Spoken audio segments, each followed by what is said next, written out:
படிக்கணும்னு நினைச்சாவே கொட்டாவியா வருதா? ஃப்ரீயா கிடைக்கிற ஒரு ஸ்லீப்பிங் டேப்லெட்னா அது இந்த புக்கை தாங்க சொல்லணும். சாப்பிடும்போது 20% ஸ்டமக்கை எம்டியா வைங்க.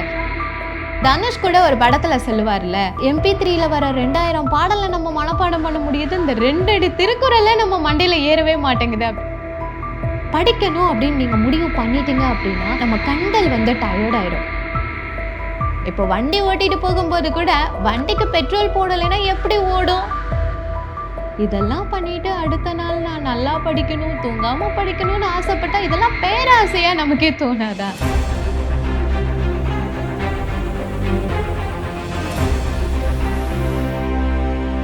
ஃபோன் எடுத்தாவே அதுல நேரம் போறதே தெரியாது. விடிய வீடியோஸ் பார்த்துட்டே இருப்போம். ஆனா எப்படிதான் நேரம் போச்சு, எப்படிதான் டைம் ஆச்சு அப்படின்றது நமக்கு சத்தியமா தெரியாது. தூக்கம் வராது, கண்ணு சொருகாது. ஆனா படிக்கணும்னு நினைச்ச ஒரு சாப்டரை விடுங்க, ஒரு பேஜை ஓபன் பண்ணி வச்சாலே தூக்கம் மோடுக்கு போயிருவோம். எப்படிதான் தூங்கணும்னு தெரியல, ஆனா நம்ம தூங்கிட்டே இருப்போம்.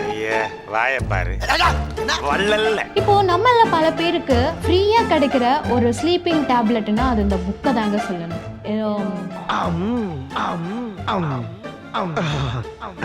படிக்கும் போது வர்ற தூக்கத்தை எப்படி தூக்கி எறியறது, எப்படி அவாய்ட் பண்றது, அதுக்கு சில ட்ரிக்ஸ் அண்ட் டிப்ஸ் இருக்கு. அதை தான் நம்ம இந்த வீடியோல பேச போறோம். வீடியோக்குள்ள போறதுக்கு முன்னாடி நம்ம ஜென்மாஸ்ரீ தமிழை சப்ஸ்கிரைப் பண்ணாம நிறைய பேர் பார்த்துட்டே இருக்கீங்க. சப்ஸ்கிரைப் பண்ணி உங்க சப்போர்ட்டிவா கொடுத்தீங்கன்னா அது ஃபர்தரா வீடியோ மேக் பண்றதுக்கு எங்களுக்கு மோட்டிவேஷனாவும் என்கரேஜாவும் இருக்கும்.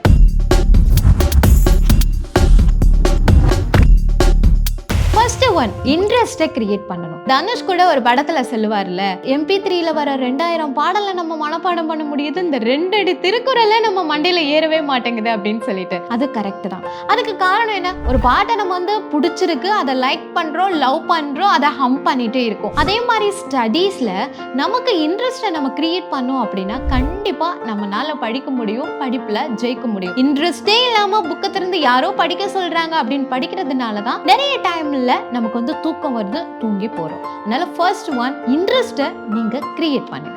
செகண்ட், வெளிச்சத்துல உட்கார்ந்து படிக்கணும். நிறைய பேர் என்ன தெரியுமா பண்ணுவோம், அந்த டேபிள் லைட்டை வச்சு அதுல அப்படியே உத்து பார்த்துட்டு நம்ம வந்து படிச்சுட்டே இருப்போம். அப்படி படிக்கும் போது நம்ம கண்கள் வந்து டயர்ட் ஆயிரும். கண்கள் டயர்ட் ஆகும்போது ஆட்டோமேட்டிக்கா நமக்கு அப்படியே கண்ணை இழுத்துட்டே போகும், நம்மளும் வந்து அந்த தூக்கத்தோட பின்னாடி போய்கிட்டே இருப்போம். அதனால படிக்கணும் அப்படின்னு நீங்க முடிவு பண்ணிட்டீங்க அப்படின்னா லைட் வந்து நல்லா பிரைட்டா வச்சுட்டு படிங்க.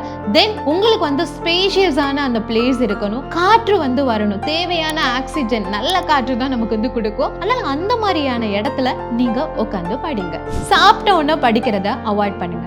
இல்லப்பா நான் கண்டிப்பா படிக்கணும், ஏன்னா எக்ஸாம்க்கு எனக்கு நிறைய பேட்டர்ன் இருக்கு அப்படின்னு நினைச்சீங்கன்னா சாப்பிடும் போது 80% சாப்பிட்டுட்டு 20% ஸ்டமக்கை எம்டியா வைங்க. ஏன்னா ஜப்பானீஸ் பீப்புள்லாம் இதை தான் ரெகுலராகவே ஃபாலோ பண்றாங்களாம். அதனாலதான் அவங்க ரொம்ப நாள் ஹெல்தியா அண்ட் நீண்ட ஆரோக்கியத்தோட வாழ்ந்துட்டு இருக்காங்க. இந்த 80-20 பிரின்சிபலை அப்ளை பண்ணி சாப்பிட்டீங்க அப்படின்னா கண்டிப்பா தூக்கம் வராது. இல்லப்பா ரொம்ப டெலிஷியஸான ஃபுட்டு நான் சாப்பிட்டுட்டேன் அப்படின்னு நினைச்சிங்க அப்படின்னா 1 hour பிரேக் எடுத்துக்கிட்டு அதுக்கப்புறம் நீங்க படிக்கலாம், உங்களுக்கு தூக்கம் வராது. தூக்கம் முக்கியம் பிகிலு, கப்பு மட்டும்தான் முக்கியமா? இல்லைங்க. லைஃப்ல ஜெயிக்கிறதுக்கு, நல்லா படிக்கிறதுக்கு தூக்கம் ரொம்ப ரொம்ப முக்கியம். தூங்க வேண்டிய நேரத்துல கரெக்டான அளவு, தேவையான அளவு தூக்கம் நமக்கு இருந்ததுன்னா அடுத்த நாள் படிக்கும் போது தூக்கம் ஏன் நம்மள டிஸ்டர்ப் பண்ண போகுது? கண் இருக்கும் எல்லோரும் தூங்கத்தான் செய்வார்கள். ஏதோ அலுப்பில் கொஞ்சம் அசந்திருப்பேன். தூங்கும் போது தூங்குற டைமை விட்டுட்டு அந்த டைம்ல எல்லாத்தையும் பண்ணிட்டு இருப்போம். அப்பதான் உட்காந்து மொபைல நோண்டுவோம், அப்பதான் வந்து சேட் பண்ணுவோம். இதெல்லாம் பண்ணிட்டு அடுத்த நாள் நான் நல்லா படிக்கணும், தூங்காம படிக்கணும்னு ஆசைப்பட்டா இதெல்லாம் பேராசையா நமக்கே தோணாதா? அதனால தூங்குறத 7 to 8 hours நல்ல தூக்கம் இருக்கணும். வாட்டர், உடம்புக்கு வந்து ஹார்ட் ஒர்க் நம்ம கொடுக்கறது இல்ல, பிரைன் தான் ஒர்க் பண்ணுது. அப்போ பிரைனுக்கு வந்து பெட்ரோல் வேணும்ல. இனிமேல் ஐடியா சொல்றாண்டா, என் பிரைனுக்கு பெட்ரோல் போடணும். இப்போ வண்டி ஓட்டிட்டு போகும்போது கூட வண்டிக்கு பெட்ரோல் போடலைன்னா எப்படி ஓடும்? நடு ரோட்லயே நம்மள வந்து நிறுத்திடும் இல்லையா? அது மாதிரிதான் படிச்சுட்டு இருக்கும் போது நீங்க வாட்டர் பாட்டில உங்க முன்னாடியே வச்சுட்டு மூளைக்கு தேவையான பெட்ரோலை அப்பப்போ போட்டுட்டே இருங்க. அப்பதான் உங்க மூளை ரொம்ப சூப்பரா இருக்கும், அதுக்கு தேவையான ஆக்சிஜன் நல்லா கிடைக்கும். உங்க பிரைன் ரொம்ப ஆக்டிவா இருந்தா உங்களால நிறைய நேரம் படிக்க முடியும். சேர்ல உட்கார்ந்து படிங்க. படிக்கிறப்ப என்ன தெரியுமா பண்ணுவோம்? அப்படியே சாஞ்சுக்கிட்டு படிப்போம், பெட்ல உட்கார்ந்துட்டு படிப்போம், இல்லாட்டி தரையில படுத்துக்கிட்டு படிப்போம். அடுத்து என்ன பண்ணுவோம்? தூங்கிருப்போம். புக்கு நம்ம மேல இருக்கும், இல்லாட்டி நம்ம சைடுல விழுந்து கிடக்கும். இந்த மாதிரி படிக்கிறத அவாய்ட் பண்ணிட்டு சேர்ல நல்லா நீட்டா நிமிர்ந்து உட்கார்ந்து படிக்கணும். அப்படியும் முடியலையா தரையில நல்லா சமண முழங்கால் போட்டு நேரா ஸ்ட்ரைட்டா நிமிர்ந்து உட்காந்து படிக்கும்போது நமக்கு வந்து தூக்கம் வராது. எப்போ நம்ம வந்து கம்ஃபர்டபுளா நம்ம வச்சுக்கிறோமோ அப்போ தூக்கம் வருங்க. சோ இந்த ஸ்ட்ராட்டஜி எல்லாம் நீங்க ஃபாலோ பண்ணீங்க அப்படின்னா கண்டிப்பா படிக்கும்போது உங்களுக்கு தூக்கம் வராது. அப்படியே வந்தாலும் ஒரே இடத்துல உட்காந்து படிக்காதீங்க. அப்பப்போ படிக்கிறதுக்கு இடையில ஒரு குட்டி குட்டி பிரேக் எடுத்துட்டு குட்டி வாக் போயிட்டு வாங்க. வெளியே போய் நேச்சரை லைக் பண்ணுங்க.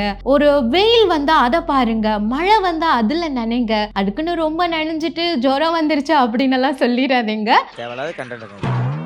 ஸோ இது எல்லாத்தையும் நீங்க பண்ணீங்கன்னா கண்டிப்பா நீங்க தூங்காம படிக்கலாம், நல்ல மார்க்ஸ் வந்து ஸ்கோர் பண்ணலாம். இந்த ஸ்ட்ராட்டஜியை உங்க லைஃப்ல வந்து அப்ளை பண்ணி பார்த்துட்டு எது உங்களுக்கு ஒர்க் அவுட் ஆச்சு அப்படின்றத மறக்காம கமெண்ட் செக்ஷன்ல பதிவு பண்ணுங்க. ஸோ அப்கமிங் வீடியோல உங்களுக்கு எந்த மாதிரி கண்டென்ட் வேணும் அப்படிங்கறத எங்களுக்கு சஜஸ்ட் பண்ணுங்க. இது வரைக்கும் நீங்க கொடுத்துட்டு இருக்க ஒவ்வொரு ஆதரவுக்கும் பெரிய பெரிய நன்றிகள். இனி தொடர்ந்து வர வீடியோக்கு உங்களுடைய ஆதரவு கொடுங்க, அதுதான் எங்களுக்கு வந்து பெரிய மோட்டிவேஷன். ஓகே, இந்த வீடியோ வந்து உங்களை மாதிரி எக்ஸாமுக்கு ப்ரிப்பேர் பண்ணிட்டு இருக்க